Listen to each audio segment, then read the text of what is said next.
সাইয়েদ কুতুব শহীদের ফাঁসির রায় দেয়া হলো, আদালত থেকে ফাঁসির রায় বহাল রাখা হলো।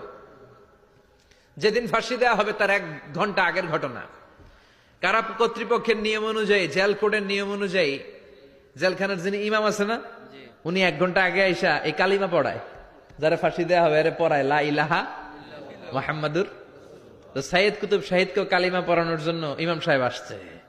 ফাঁসির বাকি কয় ঘন্টা, এসে বলে সাইয়েদ কুতুব শহীদ আপনি পড়েন লা ইলাহা ইল্লাল্লাহ। সাইয়েদ কুতুব শহীদ বলে আমারে তুই কালিমা শিখাইস না, আমি কালিমা খুব ভালো জানি। যেই কালেমা পড়ানোর কারণে সরকার তোরে বেতন দেয়, ওই কালিমার ব্যাখ্যা করার কারণে সরকার আজকে আমারে ফাঁসি দেয়। তুই কালিমা পড়াস, তোরে টাকার বান্ডিল দেয়, আমি কালিমার ব্যাখ্যা করার কারণে ফাঁসির মঞ্চে দাঁড়াই, চিল্লায় বলেন ঠিক কিনা?